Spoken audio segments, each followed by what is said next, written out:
All right. Happy Wednesday, wisdom, everybody. I am back. I'm here. I'm so excited to be back with my man, none other than the incredible knockout Nolly Williams. How are you doing, sir? I'm blessed, man. Really, really blessed. Too blessed to be stressed, There for you sure. go. There Yeah, you no go. doubt. Doing well, doing well. Too anointed to be disappointed, too, right? So Oh, I like that one. I haven't there heard you that go. one You can actually. use That's it. You can good. have I that. You like can it. I have like that's it. for I'm free. That's for free. write that one So down. yes, welcome everybody. We are live. Thank you all so much for popping on to check this out. So as y'all know, I missed out on last week, but Lindsay Holland held this thing all the way down, and goodness gracious, such incredible information Nolly had to share with us last week that I called him and I said, hey, we got to have you back. We got to have you back because Nolly, and one of the things that I love most about him is that he truly has the heart of a trainer. He has the heart of someone that really just wants to pour into others, right? As we light this one big fire. And this is, I Right. think, the third weekly Wednesday that we've had. And really, I just wanted to set that bar high. We started out with Jay Kinder, right into Nolly. I'll tell you all about who we have coming up next as well later on. But goodness gracious, Nolly, introduce yourself to anyone that maybe missed out on last week, anyone that hasn't heard of you yet, which is totally their fault if they haven't heard of you, because I know you're an incredible individual. So don't let me belabor all of your incredible accomplishments. I'll let you speak to them, and then I'll come back and piggyback on that, I'm sure. Because I imagine you're going to be humble as you always are. Well, it's last week, Tony. We had. First of all, I appreciate you having me back twice. This is a big honor. You run one of the largest groups here at EXP, and it's a huge undertaking. So I really appreciate everything you do. So my foray, when I got into real estate, I was 33 years old. I'm 52 now. So next year I will celebrate 20 years in the business. And when I first got in, I was very scared. I was I was an emotional wreck. I could say that. I could say that now, because I came from a different industry. I was in the music business, and you may not know this, Tony, but in that business, I started the company with $1,800. Okay, and it Wow. was what I wanted to do as a child. When I was 13 years old, I knew nobody could tell me any different. I'm going to become a rapper. That's all I was going to do. And so when I was 23, I started actually doing Christian rap, started my record label, started a magazine. I got $1,800 that I borrowed. I didn't even borrow the money. I just asked people for money. Like, could you help me start my company? Yeah, yeah. $20 here, 50 there, 100 there. I raised 1,800 bucks. And within 5, 6 years, I was making $150,000 a month in that Wow. business. Was Wow. doing really well. Distributed by EMI Capital. We had 18 artists, 14 employees. I had a 10-acre property in Round Rock, Texas, with a big house, office building, studio, and we lost it all, man. When the and this is what we're seeing now. See, every market shifts. Markets always shift, and in our market, which was the music industry, things shifted. Everything went digital. And Tony, I did not know how to shift with the market. Okay, if I knew how to shift with the market, I'd probably still be in that industry. But God had different plans. But we basically, I left that industry with my tail between my legs. I made my first $1 million when I was 29 years old. I actually made 2 million that year, and I've made many millions since then. But I've made a ton of mistakes. Uh, the best thing, one of the best things I ever did was EXP. We'll talk about that in a minute. But so I got into real estate. I was 33, and I knew I had to focus on listings, man. I knew it. I knew it. I knew it. So without going too far down the track, because I'm going to let you kind of throw in some questions and stuff. I took 21 listings during my first 74 days in the business, and I went on to take over 1,000 listings my first 10 years in real estate. And I know enough to know this: listings is your focus. That's what you want to focus on. If you're in the real estate game, you want to stay in this game. You don't want to have to leave the industry with your tail between your legs. Because see, here's the thing: when a market is up, listings. When a market is down, listings. You got to list to last. And so that's what we're going to have a conversation around today. I'd love to chat more about that.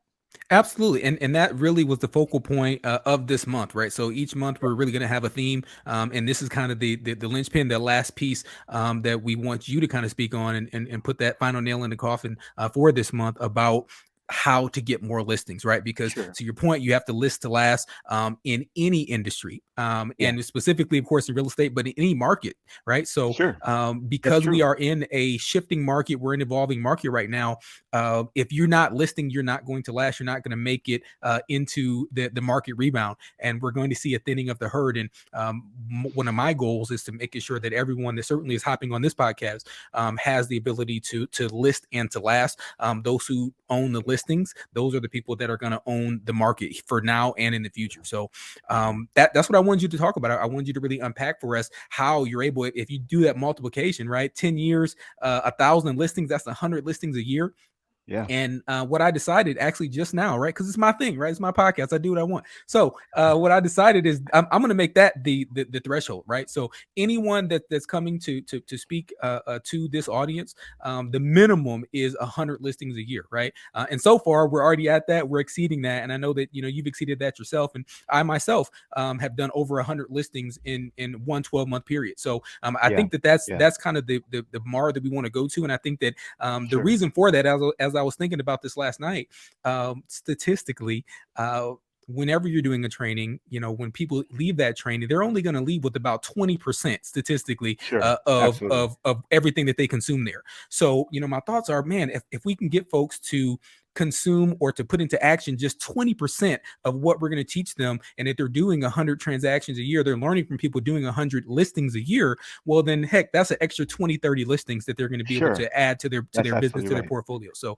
that's Yeah. why I picked that number. It wasn't out of the blue, but I'm so glad that you brought that up, and that's what I want to focus on. And all the marketing I think towards this event has been focused on how to get 100 more listings next year. So Nolly, teach Absolutely. us. Absolutely. Yeah. So, and here, and this is a little bit of a twist too, Tony. Last time I came and it was like straight lecture style, which I love to do. I'm a seminar guy.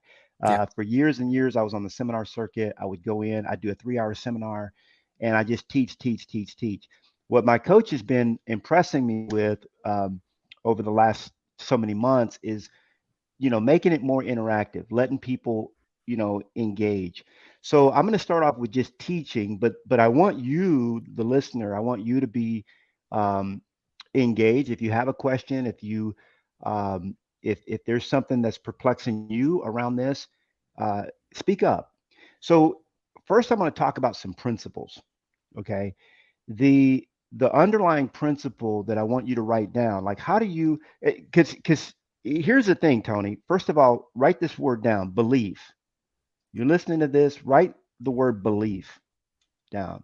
You have to believe that you can do this. How did I even get to 100 deals a year? Well, I'll tell you how I got to it.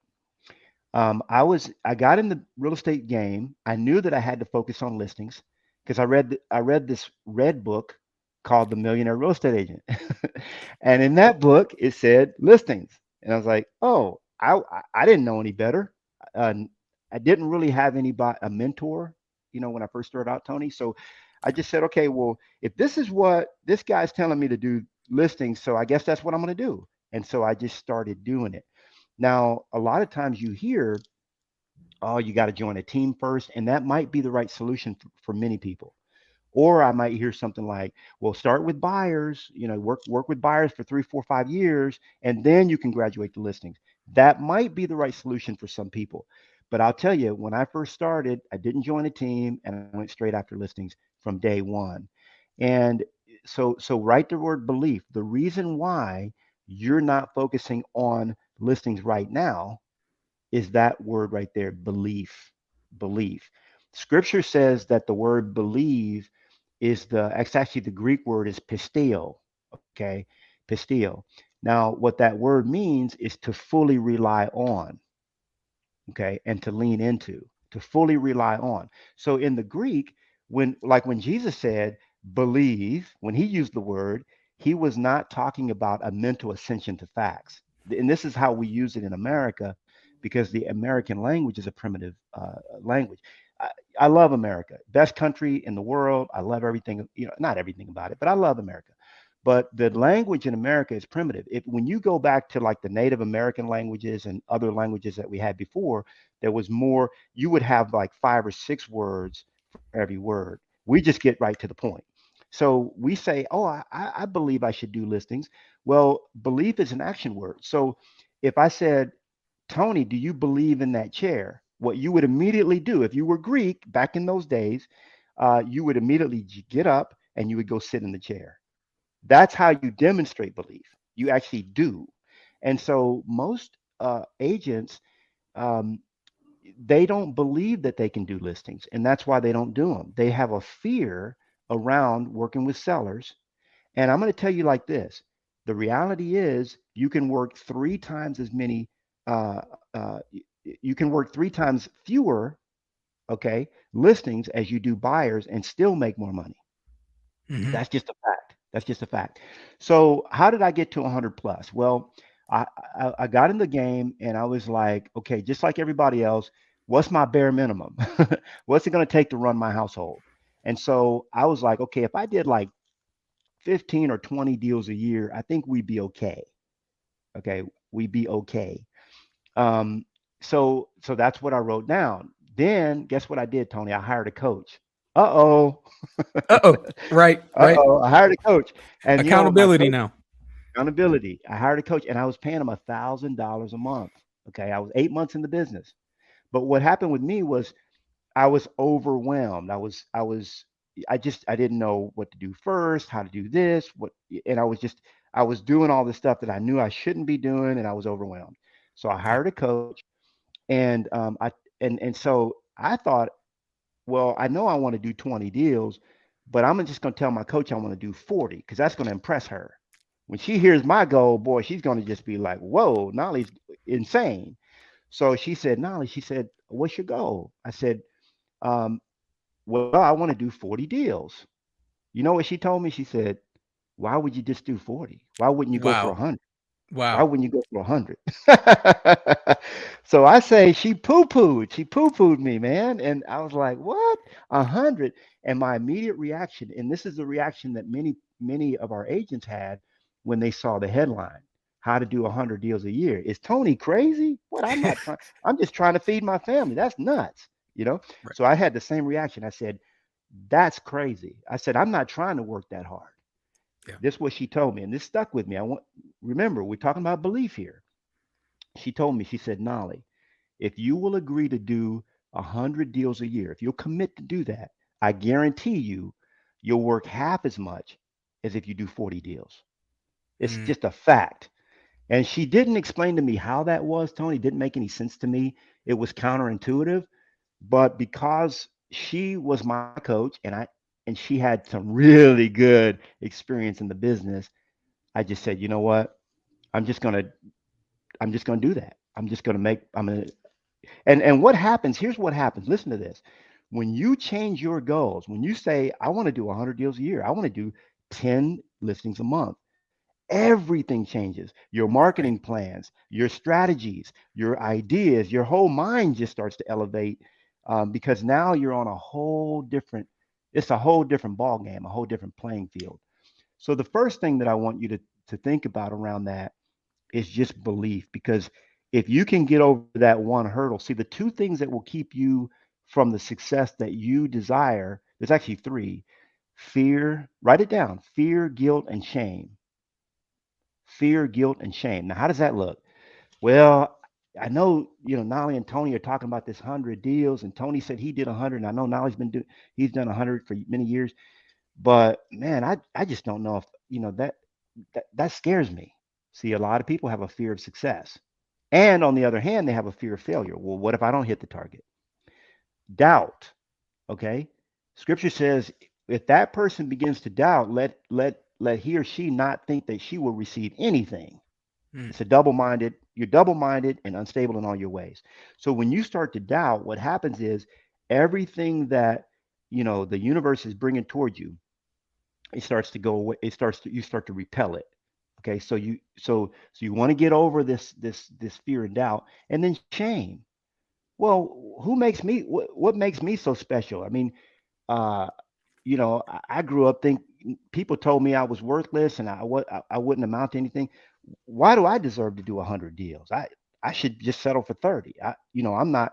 What makes me think I can do that? That shame talking, Yeah. fear, guilt, and shame will keep you from your success. So that's really the first thing I wanted to point out. Did you have So anything to add, Tony, yeah, or yeah, you I, want I me to I keep would going? love to piggyback on that. Sure. I'm getting goosebumps over here, right? The way Nolly talks, he's like you teach preaching a sermon over here. But no, I think it really speaks to one of my mentors as well, Jim Rohn, which I'm Oh, probably sure love you them. probably very Yeah, familiar. yeah, for sure. Um, Love them. and I think that his big four questions, right, that turn everything around. The why, right? Number one, the first question is why. Why do you have to achieve this goal? And Mm, really, and Tony Robbins talks about, and he's the one that kind of trained Tony Robbins.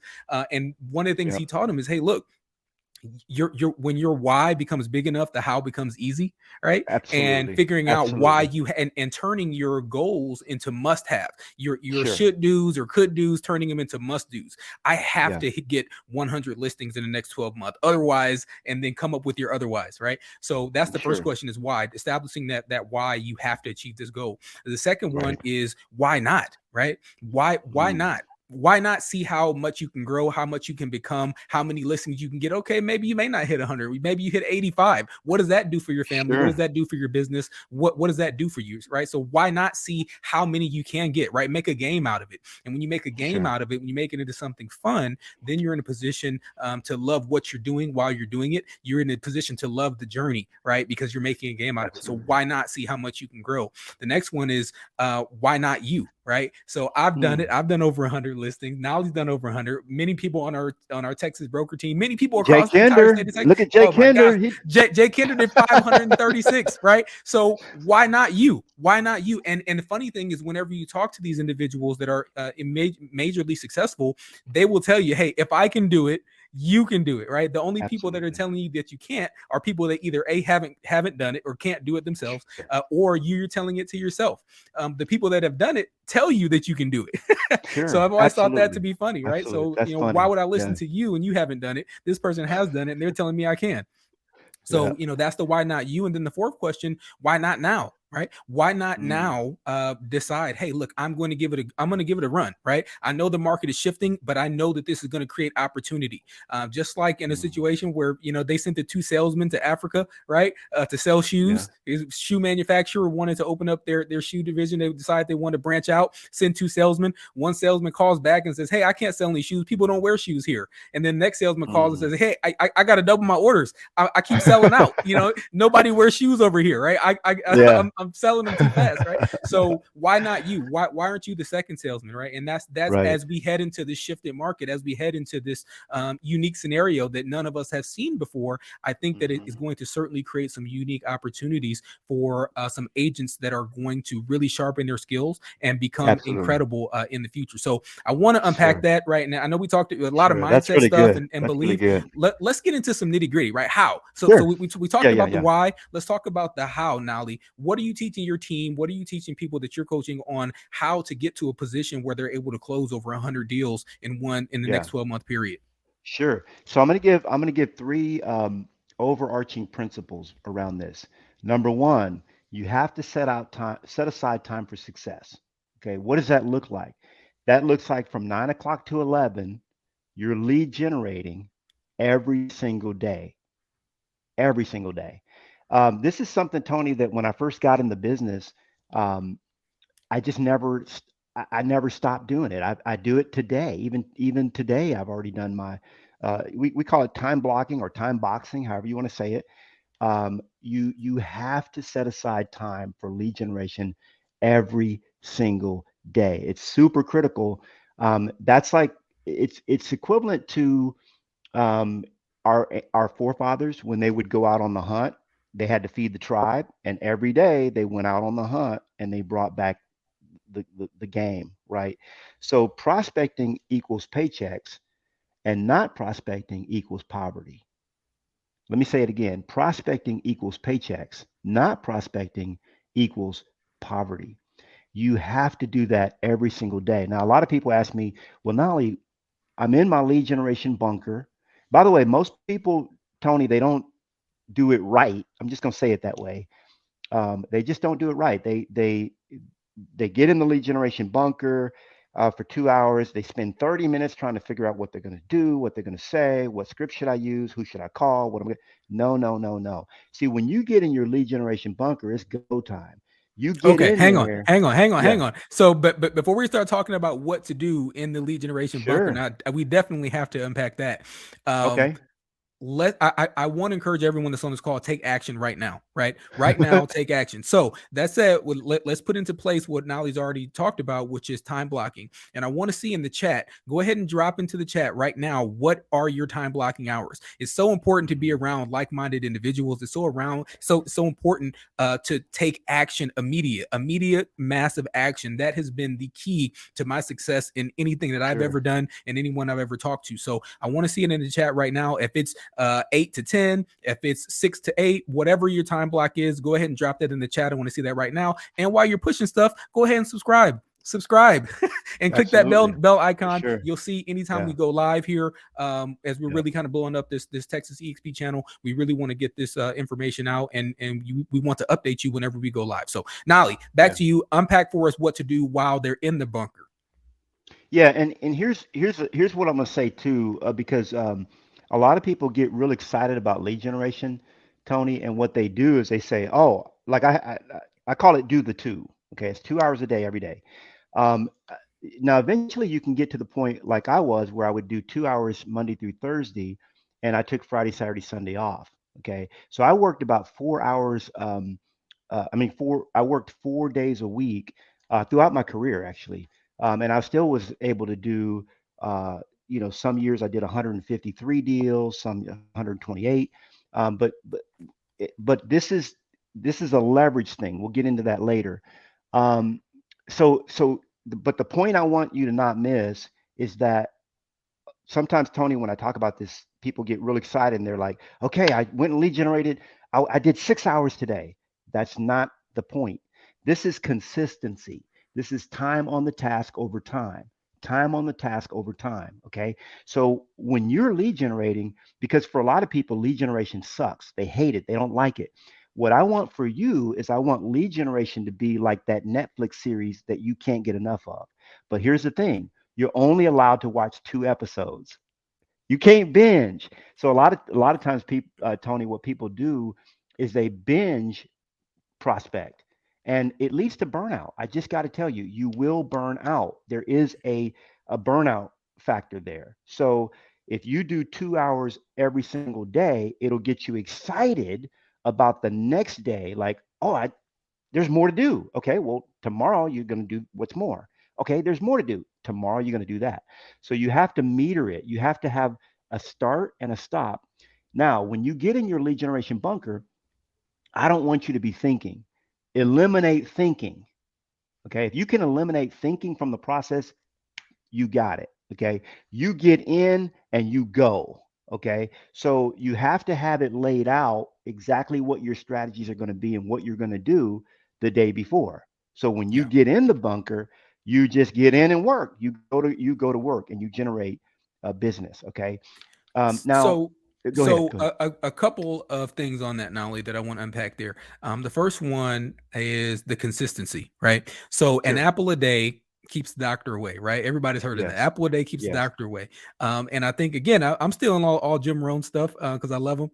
But Hmm. why can't I just wait until Sunday and eat 7 apples, right? It don't work like that. It don't work like that. It doesn't. It's an apple a day keeps the doctor away. So make sure you're eating that apple every day, and it's the consistency over time that ends up adding up. And then the other Hmm. thing that I want to unpack as well is that your planning time does Hmm. not count as your prospecting time. No, Right. it doesn't. So when you're making your plan on what I'm going to do when I get in the bunker, and that bunker time that Nali's talking about is execution time. That's Sure. time to pick up the phone. That's time that you are interacting with people. That's not the time Yeah. that you spend planning. So you want to schedule some time to plan outside, plan for your execution. So you're saying, hey, in the next 2 hours I'm going to do A, B, and C. So let's say at 1:30, that's when you're going to start planning for what you're going to do from 2 to 4. Right. Right. So that's what this is all about, is making the most out of that time, and sometimes you can end up wasting your whole block if you spend that time planning on what you should Of do course. and then never Of getting course. around to doing it. Of course. Of course. Yeah, that's a good point. When you're in your lead generation bunker, you're generating new prospects and you're following up with existing prospects. Those are the two main things that you're doing: generating new prospects, following up with existing prospects. Um, my group. So I have a group here at EXP. I call it Mentorship Masters. It's my revenue share group. And so they came to me and they were like, well, what do I do? Now, there are three buckets where all the leads that you need are going to come from. We talked about it last week. So make sure you go back and listen to that one. But I'll just repeat, it's your sphere of influence, your farm, and your niche. Okay, the way you're going to have a high volume listing business is you got to have, like scripture says, put out a lot of hooks. Cast your bread upon many waters. Okay, and the waters that you cast your bread upon are these: sphere of influence, your farm, and your niche. So you're really so the way that looks is, okay, Monday, Thursday, I'm going to work my sphere of influence. On Tuesdays, I'm going to work on my farm. On Wednesday and Friday, I'm going to work on my niche. Okay, so you can have them very specific. Now, here's what happens, Tony, for a lot of, and here's what happens to you listening right now. This is what feast or famine looks like, by the way. You're in your lead generation bunker. You generate business. You start doing this consistently. You do it for 2 weeks. All of a sudden, you got 3 appointments. Boom! You go on those appointments. You're doing, and then you got a whole bunch of work. Now you got this big stack of work, and you stop lead generating. You take your foot off the lead generation pedal. Okay, and you're just working your business, blah, blah, blah, blah, blah, blah, blah. And then you look up, you're like, oh, I don't have any business anymore. Then you go back and you start lead generating again. Now, it takes about 90 days from the time that you start lead generating until you actually get paychecks into your bank account. So if you're taking your foot off the lead generation pedal, then what you're actually doing is you're creating famine for yourself down the road. You're setting yourself up for failure. You never take your foot off the lead generation pedal. I don't care how much, well, I got too much business. There's no such thing. You are not permitted to say that. There's no such thing as too much business. What you need is leverage. Here's what I found, Tony, and I'm going to throw this out. How do you run a high volume business? Leverage. There are 40. So I have in my system, for my team, there's 46 steps that occur on every listing that we take. Okay, step number one is to generate the lead. That's what we're talking about right now. That's step number one. Now, step number, I think 41 is to close the transaction. Okay, and then there's like 5 steps after closing that have to occur in order for you to have a rocking, referral business. Now, of those 46 steps, think about this for just a minute. Of the 46 steps, only 5 require a license. Let me say it again, because we got a big broker here in the room. Only 5 of those require a license. Okay, what that means is that 91.6% of all activities that occur on a listing are leverageable. What does that mean? That means for you, what I want you to do is I want you to generate the lead, go on the appointment. Those are the two big things for you: generate the lead, go on the appointment. When you have the listing, you throw it over your shoulder, your team catches it, and they take it all the way to the pay window.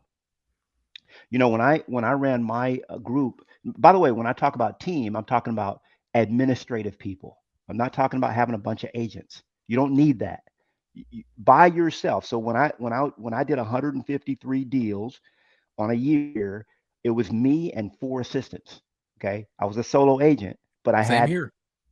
yeah, so you don't, oh, I got to have 6 buyer agents. No, you don't have to have that. But it's so highly leverageable. It's all stuff that I teach. I have a 400 and 470 page book, if you can believe that, where I actually teach all this stuff, for those that would slow down and learn it. But yeah, so when you're high on now, here's how I explain it. This is how you're going to picture it in your mind. When I talk to my clients, I say, now, by the way, let me just throw this out. I want you to write this down. On any listing that you take, okay, think about this for a minute. On any listing that you take, on any listing I took, I allowed myself 3 hours to spend on that listing. On the life of the listing. Let me say it again. On the life of the listing, I spent 3 hours. That's how you're going to reserve your time. See, so And that counts generating the lead, going on the listing appointment, and closing, okay, or negotiating or whatever it was. So I spent 3 hours on every listing I took. What happened to all the other hours? My team handled all that. Okay. Now, the way I explain it to my clients, I say, if I'm sitting down with Tony and we're at the kitchen table, I say, now, Tony, have you ever flown on an airplane? You know, like I have. Southwest? Yeah. Okay. Well, when you back in the day, I don't know if you can remember this. I might be dating myself, but back in the day before flying became crazy, when you got on the plane, the first person you saw was the captain. I don't know if you can pull that picture Back in the back and day. remember it, Yeah. but back in the day, hey, how you doing? Welcome, welcome, Shaking welcome. Hey, hands. hey, hey, Yeah. shaking hands. Now, who was the last person you saw back in the day? It was the captain. Hey, thank Again. you for flying with us. Man. Bye. Have a good day. Whatever. Now it's Yeah. the flight attendants, but back then it was the captain. Now here's a question, Tony. Did you see the captain during the flight? Not at all. Hope for the best. You did not see the captain during the flight. And Tony, let me tell you like this. Right, my job is to get your house to sold. We're flying from where we are now. We're flying from here to sold. That's our destination, right, Tony? That's That's where it. we're headed.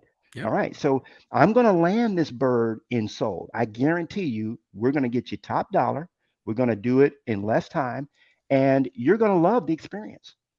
But you will not see me during the flight. Okay. I'm the captain. I'm in the helm of the ship, and all the stuff that I have to do to get your home sold at the amount that we just discussed, you're not going to see me. I'm the captain, but don't get it twisted. The captain was there during the entire flight, wasn't he? Yes, Yep. and I'm going to be there the whole time. But Yeah. if you need, uh, a blanket, a glass of water, peanuts, I've got a whole team that handles all that. They're going So to be the ones that you see. I You got to absolutely educate them.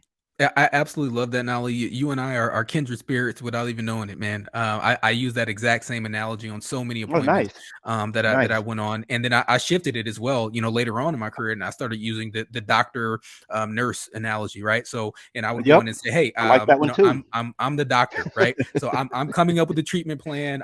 This is how Yep, we're going to get you from sick to well. yep. Right now you're sick of this house, and we're going to get you to well, which is not having this Mhm. house anymore. And I'm in charge of that process, but after coming up with the plan, that's where the nurses come in. The nurses do a lot of the work. They're going to be the ones that are in charge on the day-to-day thing, and making sure that your things get changed, and bandages, and Motrin and all that kind of stuff, right? Medicine. So Sure. they're in Yeah, charge of that piece, but it's under my express direction. My hand is never off of it. I'm never far from it, and I am your doctor, right? So, but yes, I absolutely. think that those are incredible analogies. And goodness, I'm going to have you back when we talk about leverage. So all of these, by the way, our monthly strategies all begin with L. So we're starting with listings, then we're moving into luxury next month. So again, make sure that you hit that like button, hit that subscribe button.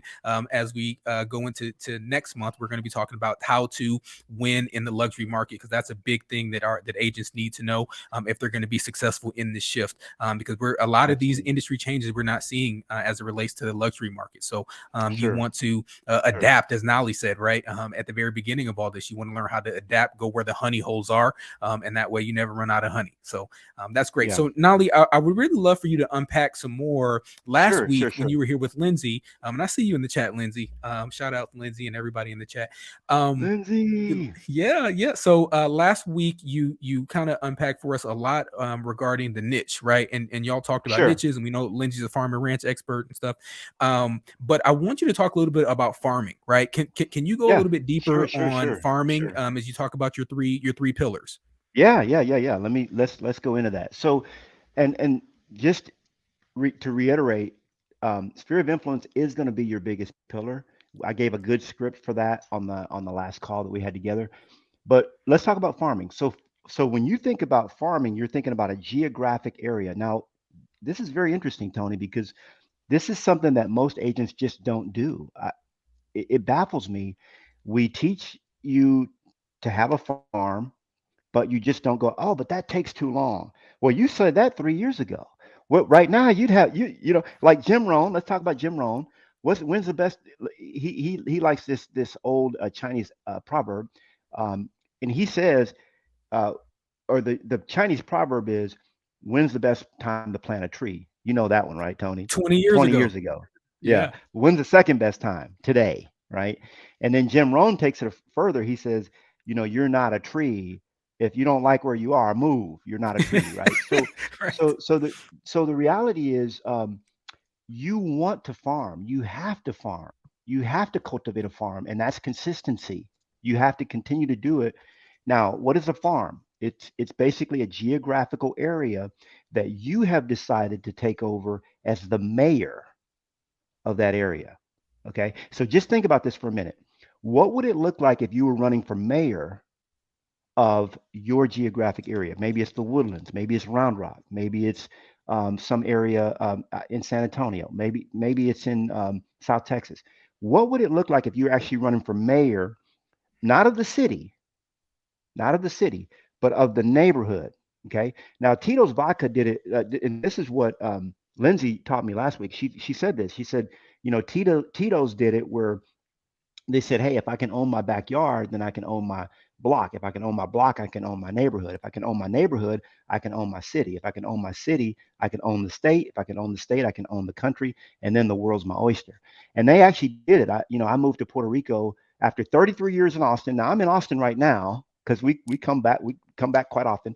But and by the way, it's kind of cold here, Tony. I don't know what's up, man. I'm getting that island life is A little agreeing with me or chilly. something. Yep. I have a thermal on right now. This is crazy.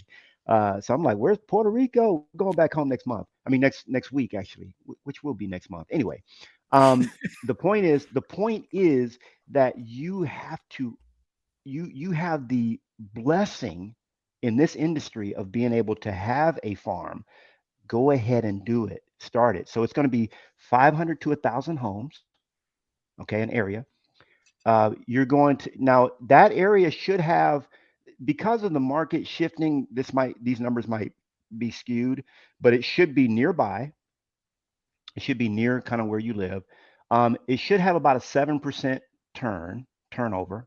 Okay, so if you have an area of 1,000 homes, um, at least you should see about 70 home sales a year in that area. Okay, now if it's a luxury area, I'm okay with it having a lower turnover. Okay, but if you have about a 7% turnover, sales turn, that's good. How do you know? Well, you can either go to a title company and say, "Hey, here's the area I'm thinking about," and they can do some of this stuff for you, or you can just go on MLS, look at all the homes that have sold in that subdivision or a couple of subdivisions that you choose, and then so look at all the ones that have sold, and then add up all the homes that are there. Go to tax record, find out all the homes that are there, and then you just do the math. Okay, this subdivision has 1,500 houses and it sold 100. Is it within the 7%? So that's what you want to look for. Nearby, 7% turn. It should be 500 to 1,000 homes or more. Now, my first farm, remember, I'm thinking big. My first farm, Tony, was 5,000 homes. Okay.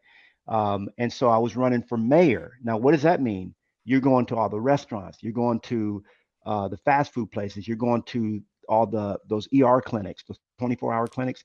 You're getting to know all those places. You're putting out flyers, you're putting out postcards, you're putting out your business cards, you're interviewing those people for your YouTube channel. Okay, you have a YouTube channel for that area. You have anything you could think of that would look like running for mayor. That's what it should look like. That's what your campaign looks like. Okay, now farming doesn't have to cost you a dime. I never spent any money on farming. So here's how I did it. So I used every door direct mail, EDDM. US Post Office offers it. It's about 20 cents per house to mail to that particular area that you pick. So let's just give you an example. Let's say you pick a farm of 1,000 houses, okay, 1,000 homes. Now with that 1,000 homes, it's going to cost you $200 to mail a postcard to those 1,000 homes. Let's say you want to do it every month. Just an example. Now, it's going to cost if you go to gotprint, GOTPRINT.com, or a place like that, you can get postcards and print material. I've been using them for years for super cheap, okay, and really quality. So it might cost you $50 to print those postcards. That's $250. Then you go to four sponsors, okay, maybe a handyman, a landscaping company, a painter, and a house cleaner. Okay, four companies, and you say, look, I'm going to be mailing out to 1,000 homes in this neighborhood. Okay. By the way, that neighborhood should be the area that you pick should be commensurate with the price level of what you want to be listing. Okay. Because I hear people all the time, Tony. They're like, but my average sale price is only 300. Well, can't you just pick a better area? Cost the same amount of money to Yeah. market in the hood as it costs to market over here. So it's up to you. So it should be commensurate with your goals. So now think about it. We're at $250. You charge each of those trades $75. You go to a painter, say, look, you can piggyback with me on the back of my postcard for $75. You know, if they get one paint job, it's going to be a couple grand. Okay. $75 a month, you could be my preferred sponsor for this area. That's 1,000 houses. Okay. And now how much did it cost you to mail to that? You got four sponsors on the back of your postcard. You made money. Okay. You made $300, 75 times four, and it cost you 250. So I've never paid any money for farming. And then there's a whole lot of strategies around farming. I won't get because I could teach a whole class just on that. But that's the overarching sort of view on how to do farming. But you That's got to great. think about it like running for mayor. So, and I love that. If you were going to be the mayor of the subdivision, do everything that person would do, right? If you want to be the Hmm. first person in their mind, Sure. what would you do? And I think Lindsay talked some about that last week as well, right? There's folks can only hold two service providers in their mind at once. So, Sure. That's if you right. want to be that, then those are things that you need to always be thinking about. How can I get in front of them? What Absolutely. grocery store do they go to this Kroger over here, Kroger, or do they go to Walmart or Target or whatnot? So, I Sure. think that's Yeah. big. So, and I think that when it comes to farming, one of the strategies that I would utilize and that I advise folks to do is also let me ask you, right, because it's not about me, right, it's about you. So let me ask, what do you put on that direct mail material when it goes out, in addition to the Yeah. sponsor information, because the sponsors are paying for it, so we know that maybe that's a fourth of the card. Is it a postcard, I presume, or Yeah. what are Yeah. you Yeah. sending? So Okay. that's a great question. So the postcard should be a jumbo postcard. Tony, I know a lot of people are like, oh, direct mail. I- I'm just telling you, a lot less people are doing it, so it stands out. So here's what you want. It's got to be an IOV. Write this down. IOV, an item of value. An item of value. What is an item of value? An item of value is something that people won't easily throw away. So if I'm actually door knocking in my farm, or I have a team going out, which I used to have people go out, teenagers and stuff would go out, and I'd pay them, I think 16 cents a house is what it was, something like that. And they would door knock and they would get pass out my postcards directly. Okay. If Now I did every door direct mail also, but then I would do another campaign with an IOV, an item of value. So let's talk about both. First of all, let's talk about the postcard. The postcard is going to be a message for sellers, specifically for sellers. I was coaching David DeWitt, one of my, David Mamo out of Toronto, Canada.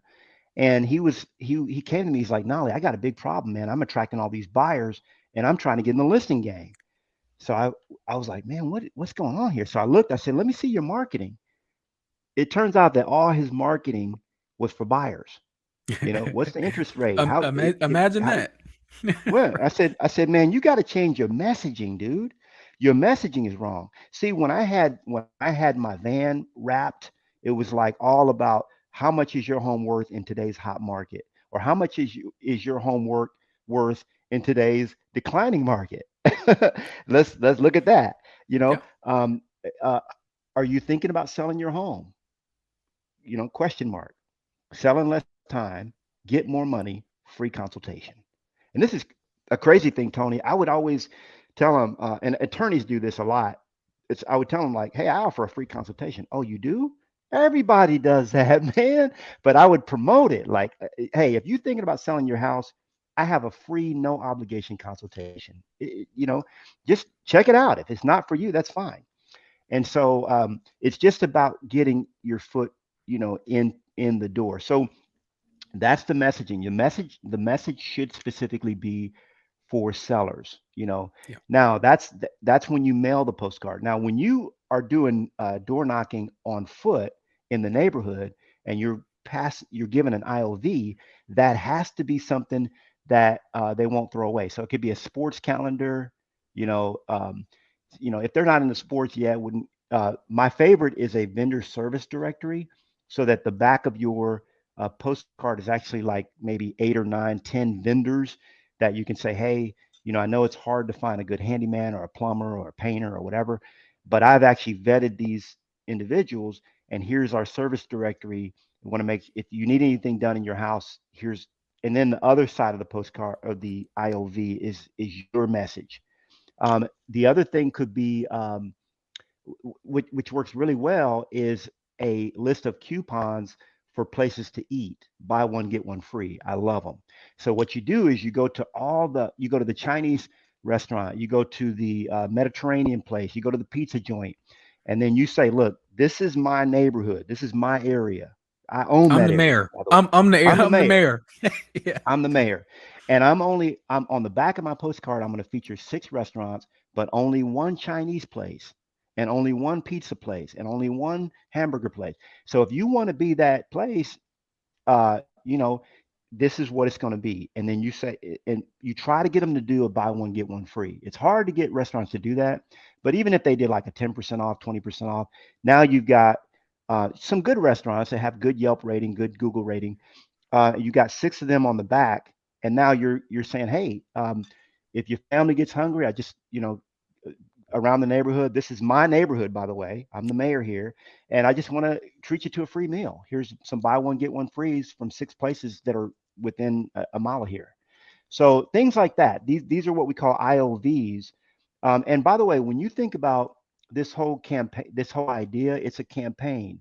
So like if you were going in to, I hate to use the analogy of war, but if you was going to go in and to whoop some ass, you got to go. You got to. It's an aerial assault. We coming by land. We're coming by sea. We're coming by air. It's a raid. We coming in. We're not gonna lose. So some agents, they just kind of come in like all weak, like they send in like 3 troops, and it's like, nah, man, you got the cavalry coming in. We got submarines, we've got helicopters, and we got land troops coming in at the same time. And that's why when you look at like when I was marketing heavily to, now it's more like I let my team do a lot of this. But when I was out there doing it, man, it was like you could. It's like when I would ask somebody, Tony, I know you know the feeling, like, how'd you hear about me? They'd be like, man, what you mean? Like everybody knows knowledge. Like, no, no, but how did you hear about me? Man, I don't know.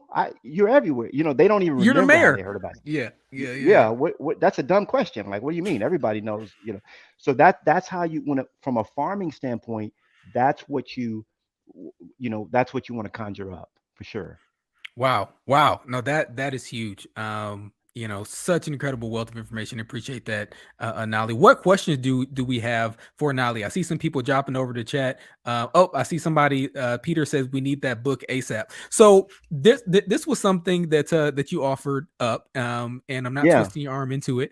And you mentioned that you have a resource that you would be willing sure. to provide for anybody that's Yeah, yeah, joined yeah, this yeah. podcast, but they have to subscribe. You got to hit the subscribe button. You got to hit the like button and click the bell.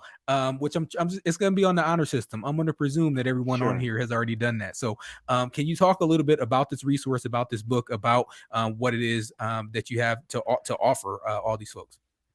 Yeah, yeah, yeah. So Tony and I were talking this past weekend, I think it was.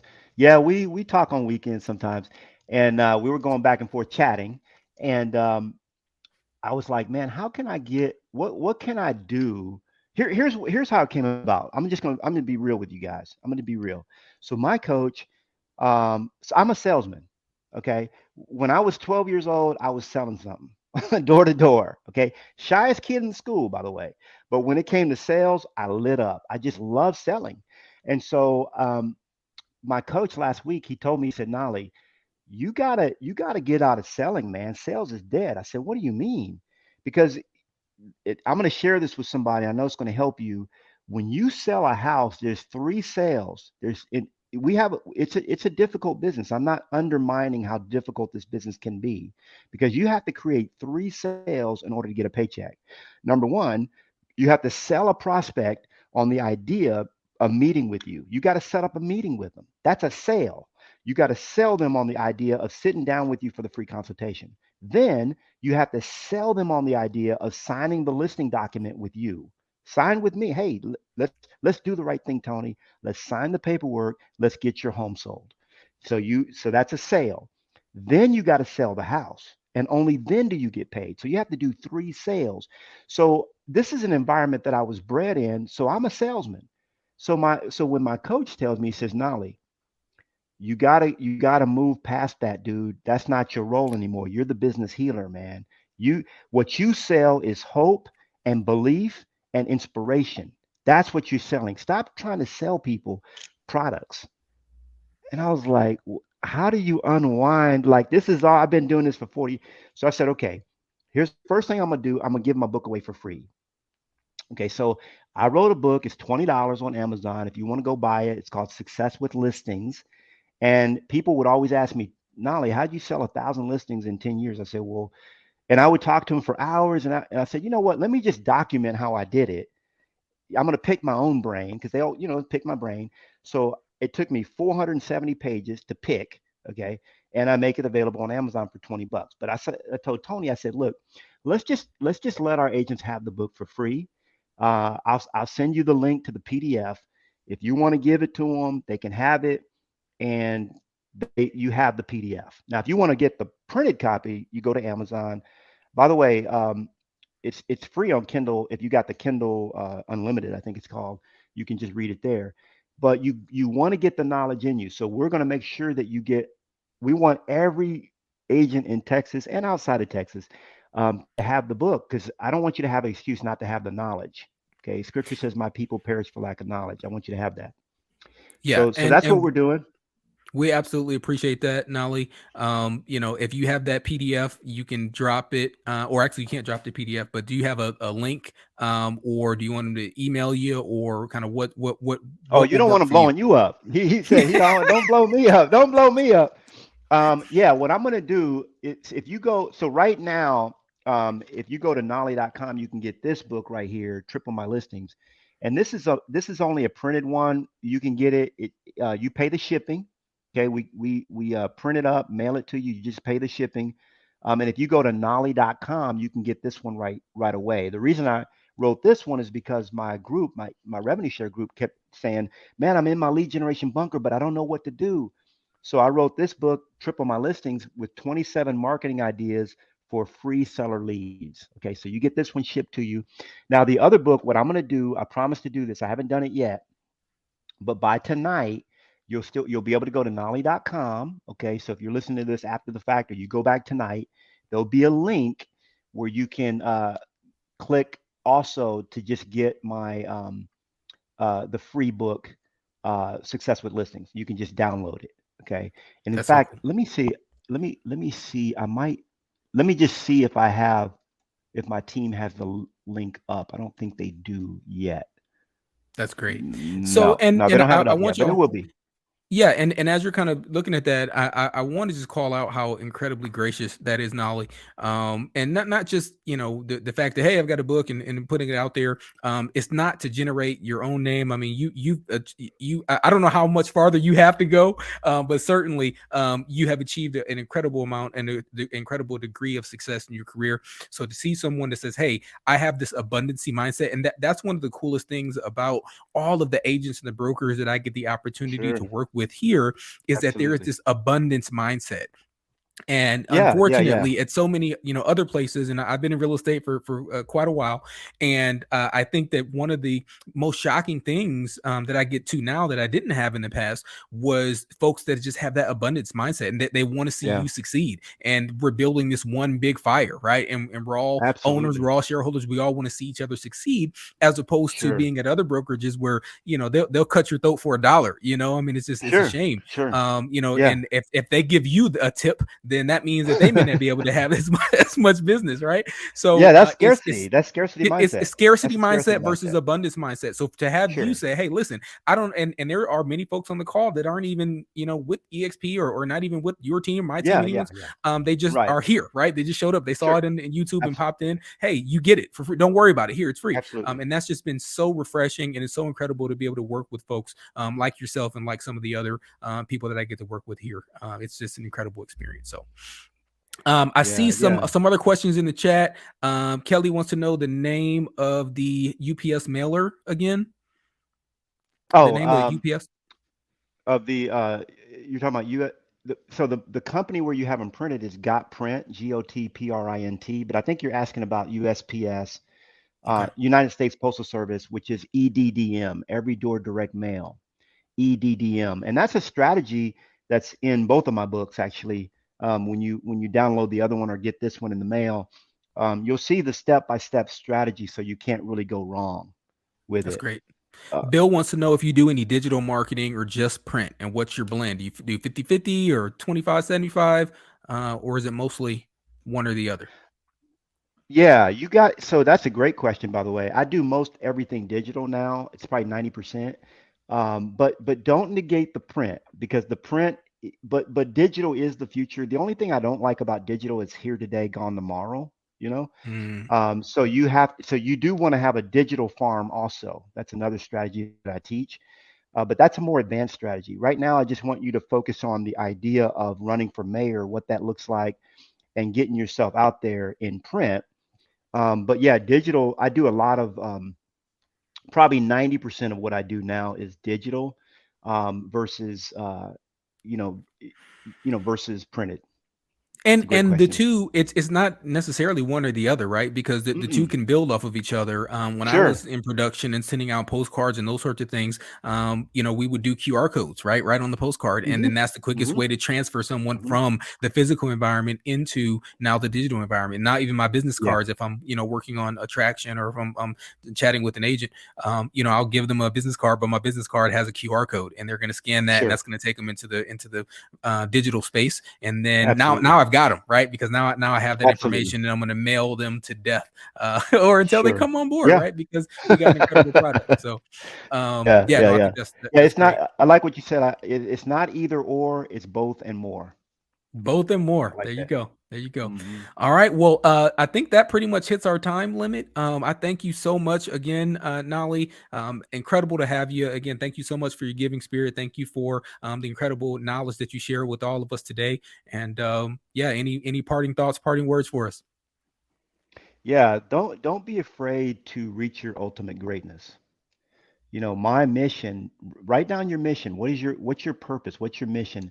And my mission is to become all that God created me to be so that I can live the life that I was meant to live. And I want that for you also. I want you to become all that God created you to be so that you can live the life you were meant to live. You came here for three reasons. Write this down. You came here, number one, to be. You're a human being. You came here to have an experience. The second reason why you came to this realm is to do. You have a mission, you have a purpose, you have a God given thing that God has given you to do. And but that's not first and foremost, that's secondary. And then the third reason you're here is to give. Okay. The knowledge that you receive, you do it as unto others. It's so important because we're answerable. Why do we do this? Why do we give stuff away? Because we're answerable to in my what I've seen and what I've experienced. I'm answerable to an almighty God, and someday I'm going to stand before and I want to feel great and high five like, okay, you well done, you did it. And so it's very important. We're here to be. We're human beings, not human doings. We're here to be, do, and give. So Get about it. And thank you, That's it. Tony. This is Thank a you. great Well, platform. Appreciate you, let's. brother. I think we just leave it there. That's incredible. Thank you so much for that word, Nolly, as well as all the information. Thank you all so much. Again, like, share, subscribe, click that bell icon so that you see what we got coming up next week. We're dipping into luxury, right? We are going to. I say dipping. We're diving into luxury, and we have none other than Elizabeth Riley. More information about her to come, but goodness gracious, she runs the Lux team and she's Love incredible. her. But thank you so She's much, Nolly. amazing. He's familiar. And yeah, have a great day, y'all. We'll see y'all next week. To learn more about how we can help your business grow or to learn about our 100-day 100K guarantee, go to TonyDKing.com or click the link in the description below.